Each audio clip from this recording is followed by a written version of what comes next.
in helping to tell the story of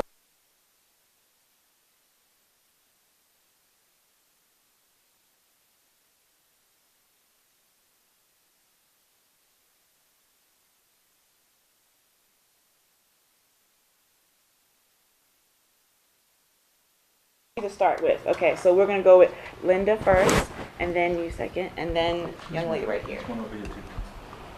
Okay, we're gonna do another round of questions, but we'll take 3 at a time, or interventions. Hi, I'm Linda Jew, and I'm the director of the Investigative Reporting Center for Journals of Color. It's a project development magazine called G.W. Williams Center for Independent Journalism. And I'm also working with some members. It's not an official project, so I actually can't identify it right now, but I'm working with a racial justice organization on developing an investigative training program for activists, journalists. And so I would like to actually talk to, I know Joe, and I'd like to talk to both of you later. But I want to actually add some nuance to what you said today, Seth, about the Kerner report, because I lived through that time. I'm much older than most of you. And I actually lived through the time and was part of the movement then. And I want to say that there are actually historical and structural reasons for why Kerner was only black and white. It was 1965, you know, during the Civil Rights Movement. The Civil Rights Movement was shaping the narrative for everybody, for those of us who hadn't even had our consciousness raised yet, in the Asian American community and in the Latino community. And it was Kerner and the Civil Rights Movement that galvanized us to form the Chicano movement and the Asian American movement. It was the beginning of a neo-Marxist analysis of power and class and race. And, you know, and I was a student at Berkeley, and I had professors that were writing books about, you know, colonization and internal and external racism. It was a very, very vibrant time. So I don't want to dismiss that by saying that the other groups were invisible in the report. It was a product of its time, and it was the best analysis that it could give of its time. But now there's a much more, they didn't understand power back then because there was no language around that at that time. I would venture to say that now if we were to do an updated version of Kerner, we would include that power analysis, that class analysis, the fault line analysis, all the other stuff that just got developed post-Kerner report. So I'd like to actually add that to your notes about that. What was the other question you wanted to you were asking?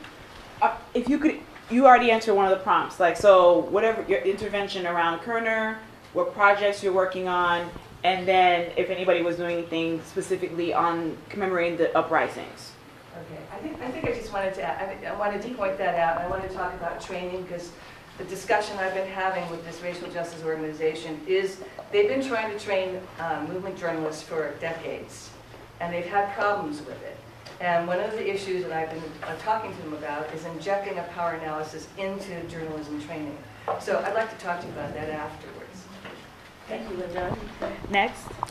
So I work in the industry of fair housing programs, and that problematically does not always, that industry does not do a good job of, that movement does not do a good job of involving people who suffer housing discrimination, so they're always kind of talking around that, and increasingly they keep talking about having a strategy of doing more media making and storytelling with people in affected communities or people who suffer housing discrimination, however you want to say that.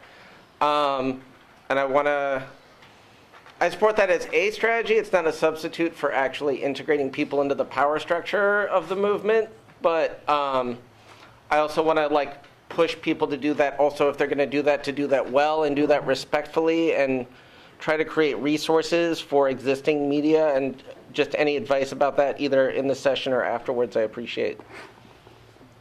So just so I'm clear, you want some suggestions or insights around how fair housing movement can do a better job of gathering stories of folks who are themselves subjects of the unjust housing policies. Yes. And conditions. Yes. Got it. I think we should do that offline after the session. Okay.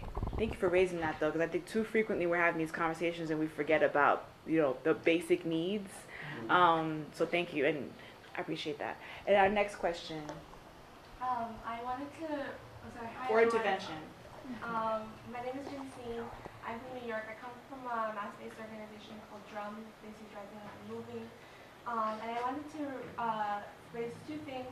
One, I also did some youth programming with Global Action Project, and I think that what was really formative for me when doing GAPS program was talking about how there are only 7 companies that own all of the media that is the mass media, right, that most people are exposed to. And I think learning about that was very formative for me because it demonstrates how, sure, even if you have people of color or people with oppressed identities in these big companies, right, the objectives of these companies and these news outlets will not be to expose or to liberate the conditions that we endure as oppressed people. And I think understanding the people who control the media is really important in understanding the landscape of media production and what that means about how we understand our world. And then the second thing that I wanted to raise as well is I wonder if the report or the stuff that y'all are producing and talking about would also include the sort of caricature that has been produced post 9/11 and even before 9/11 around what being Muslim means in this country, what being Muslim in global southern countries means, as people victims of U.S. imperialism and war, and the justification that the media uses to demonize Muslims, poor Muslims in global southern countries, as well as poor Muslims here that have to endure mass surveillance on a constant basis. And I think media has a really powerful means of justifying that criminalization that Muslims endure both in this country and also even more so in the countries that in the global south. And so I think those pieces are really, really integral in when y'all are discussing the implications of race and power in media that this country deals with. Thank you. I'll take the second part of your intervention, and I want Joe to take the first part if possible. So for the second part, we met with we had our second gathering of media makers of color yesterday, and 2 of our media makers of color were identified as Muslim. One was South Asian and one was North African. One is a Muslim scholar. His name is Khaled Beydoun. He is actually a Detroit native. He's a professor of law here. He just wrote a book called American Islamophobia. It is about Khaled, you here? It's that white media power attacking us.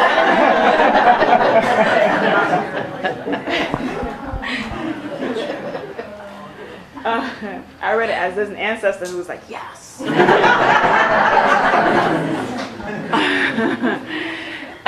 So American Islamophobia is his intervention where he tells the history of Islamophobia in his country that predates World War II, actually. He goes back, because he's a critical race theorist, and he goes back to shape the narrative around how black Muslims were treated in this country, as well as the immigration laws that impacted a lot of Muslims who were coming from the Middle East and from South Asia.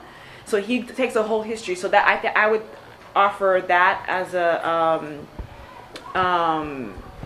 a resource. And he is a public figure who's been speaking out about American Islamophobia, pushing against these very dangerous and violent narratives about Muslims in this country, and also talking about Muslims as a truly diverse group of people who come from multiple backgrounds. The fastest growing Muslim population in this country is Latinx, and the longest group of Muslims in this country are black folks, and many of them are here in Detroit. So yes, we do have folks in our collective who are talking about that, and would love to talk to you offline about how else we can incorporate that as part of the narrative. So your first part, though. Yeah, so I work at a public interest group called Free Press, where we work on these very issues. So this past week is really is a very historical week in the struggle.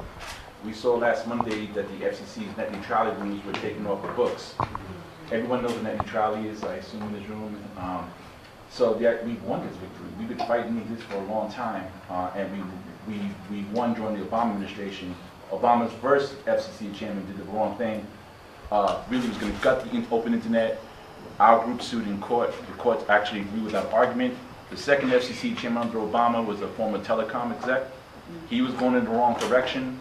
But millions of voices that our groups helped to organize, and some of my colleagues we work closely with is a coalition called Voices of Internet Freedom that we're a part of, with Francella from National Hispanic Media Coalition, is Mary from Color of Change. We organized along with other activists of progressive groups to make sure folks in the Obama administration was held accountable to pass strong net neutrality rules, because the Democrats like big money as well, you know?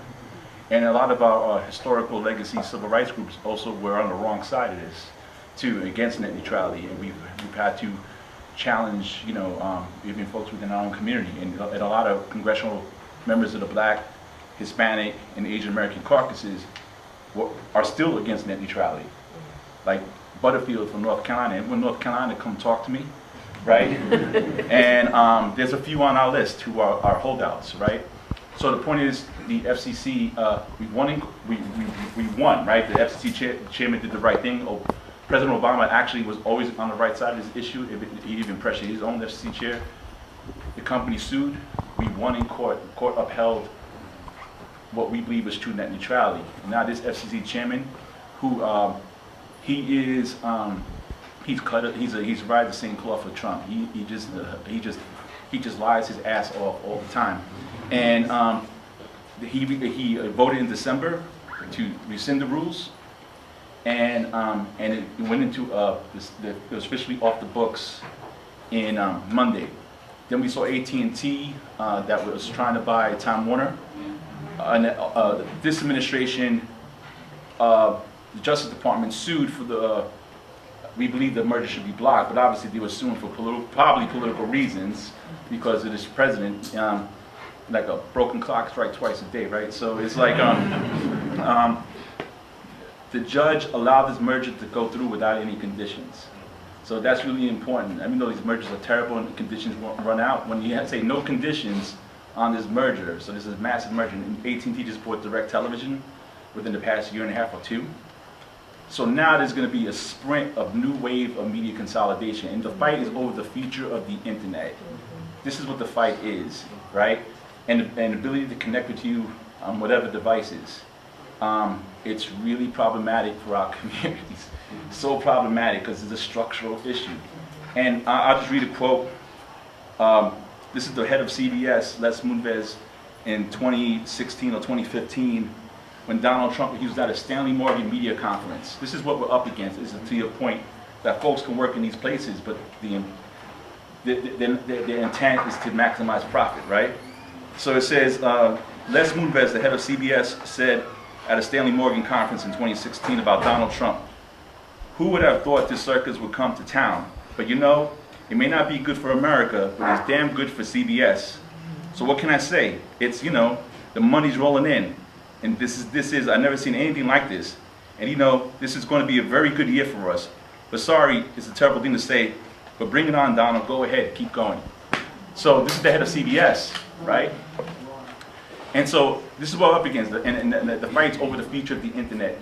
And for our communities, this is the lowest barrier of entry for us to actually even have it. But it's just a foundational issue. It doesn't mean there is equity once we're all been online and the ISPs, the Comcast world can't block what we say. But it's gone now, right? It's gone, and who knows what's coming? They're gonna try all sorts of things, and they're gonna try to turn the internet into cable television. And you see how cable television works, right? For us. So I can go on and on, but I'll stop. I also want to lift up News for All the People. It was a book co-authored by Joe Torres and Juan Gonzalez that actually gives a history of how through every single major media innovation or invention, whether it was the telegraph, the printing press with the newspapers, radio, TV, internet, there has always been, our stories have always been suppressed Yet there have always been people who have created platforms for diverse media makers in this country. So whether it was the indigenous newspapers, black newspapers, black radio, Latino TV, there has always been a group of fierce media makers who create platforms for their communities, right? And with every new invention, every new innovation in technology that produces media to a mass audience, there has also come a consolidation of power to control that new media innovation that had just democratized access. It happened with radio. This fight is not new. And one thing I think is really important for us to keep in mind, the internet is the latest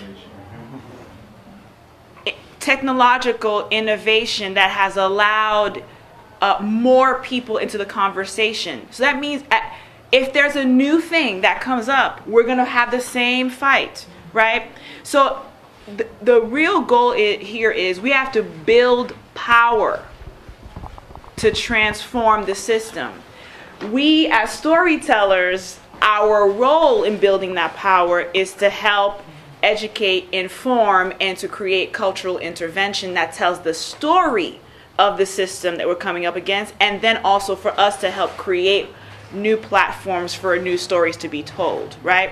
So I bring all that to say my next set of question or prompt for y'all as you all think about asking question is, what is your role in building power to transform the media system? And I think it's really important for us to think about that. So as you are about to ask your question, have that in the back of your mind. Because we really want to talk about, because power is really key here. That's why we're here having this conversation, you know? So if, as you're asking your question, you're thinking about your own role and thinking about ways in which that we can work together, or at least work collectively to support each other's work.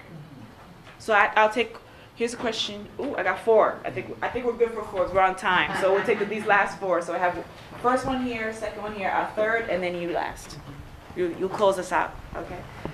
I'll make mine really quick. So I think the question that I'm wanting to ask, specifically you knowing that you work with youth, I do a lot of local work with youth, but I'm also doing something with Camp Pride. I don't know if any of you know what it is, but a lot of youth ages, I think 17 to about 23, 24 will come out to North Carolina next month, and we'll ultimately convene and talk about action and things that are happening on college campuses. I guess the question that I have that's connected to all of the work you all are doing is wanting to figure out, knowing that a lot of these media sources are very white and are very much power hungry and are in a way blockers to these stories being told from a media perspective. How do you get these stories out into the media in terms of the frame? And again, thinking about our own work, right? I'm leaving here thinking, how does my work look now as a storyteller, leaving here knowing the power structures, knowing that we need to push back, and wanting to figure out what do I need to keep in mind as I'm going out next month to want to get these stories out into the media. So does that make sense? Yes. Okay. Let's take all the questions and answer them all at once. Okay. Okay, I'm not gonna get my them. I wrote something down. Our next question. So my name is Sterling. I live in Baltimore and I work in museums. So I'm always thinking about our most immediate mediating technologies, which are the languages we speak. Speaking English or speaking Spanish says a lot geopolitically and historically. So I'm wondering how we can maybe use language and linguistic analysis to interrogate some of the terms that might counteract some of the actions we want to take, or introduce new vocabulary to the lexicon to more accurately describe our experiences, or maybe combine multiple languages and aspects. Like how can movement journalism be tied to linguistic analysis? Okay, so it's not like an intervention in the question, but like back to Joe's point of media consolidation and everything, and also you mentioned about how like one narrative in the media, Sinclair Broadcasting Group, they own like 47% of all the local newscasts, and most people think that like local news is like it's unbiased and it's fine, and actually most Americans get their news from local news. Well, they are very, very right-wing, and they've been this way for years. In 2001, they made their reporters recite these pro-Iraq war talking points in 2004. They ran this really anti-John Kerry ad in all their stations, things like that. Well, now they're in talks to buy the Tribune Media Company, and if that goes through, if the FCC allows it and there's strong support for it, this is hard, not allowed to go through, whatever, they will own 72% of all the media market, the local news in the country. And also, right now, they're exploiting loopholes, and they're owning multiple markets in multiple stations in like different markets. Like in Nevada, they own the whole market, like in all the major cities, and it affects elections as well because they have their own candidates. They have Boris Epstein, a former Trump administration person, who is running must-run segments. But the thing is, though, how do we go against them? I know last week we had a protest at their shareholders meeting in Baltimore. And one thing we've been trying to do is go after their local sponsors, local advertisers as well, and pull that money from them, even though they're a conglomerate, ways to fight back and take some local power or educate people, because people don't realize that it's all one conglomerate who's owning our local news stations, and you can't just change the channel because it's everywhere. Did Free Press plant you? Free Press is working on this, so we'll. Yeah, because my campaign color change, yeah. Oh, color change. Oh, okay. So yes, that's 1, 2, 3. So we have that, and then our last question. Zenaida Mendes, Manhattan Neighborhood Network, Public Access Television. Just wanted to say what we are doing to help a little bit in the narrative. We have a youth media center, very active, working with basically kids of color in New York City. And I'm very proud of what we are doing, but I would love to do more. I would love to have a curriculum just based on this media talk and race and the narrative that we're talking today. So basically, see how we can collaborate more in terms of developing a curriculum that is really focused. I said it today, we're more relevant than ever. You know, public access television. I encourage everyone to find out about your public access television locally, where there is no censorship, where you can really start putting out so much out there in our different communities. Thank you. Okay.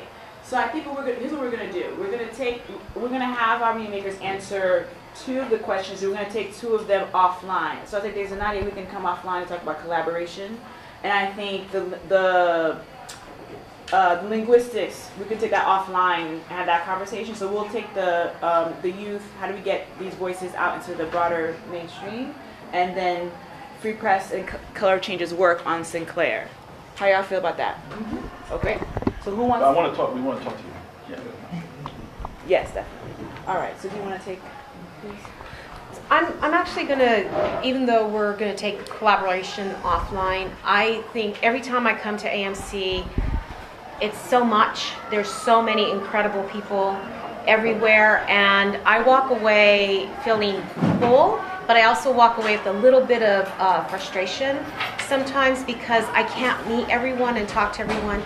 We're at war right now, let's not even pretend it's anything else. We are being attacked, our communities are being attacked, we are at war, and I think I want to encourage the AMC organizers to help all of us be in connection, because it's through connection that we build power. And so this is an arena that we don't get to see each other than if we're lucky enough and privileged enough to come each year. And so if AMC folks could share the list of the attendees and where the organizations are from, I think then we can use that as a tool for connecting more as a possibility. And then with regard to young people, so again, in terms of power and being at war, I think that we have to use every possible strategy, multi-pronged approaches and strategies to pushing back. And so if mainstream media is a possibility, doing it that way, if it's owning your own or doing your own, even if it's just on a website and figuring out distribution that way, we've got to do it every single way possible to get the voices out and the stories out and young people engaged in doing that. All right, y'all. We're really out of time. I don't want to keep you. I will say one thing to Roberta's note, a very important call to action. The movement journalism track has a sign-in sheet that's been passing around for all of our sessions, including this one. Please put your name, your contact information. That is a way for us to stay in connection, at least with the movement journalism track, for us to know what's going on. So that is a way for us to stay connected. Thank you all for coming. We really appreciate your time.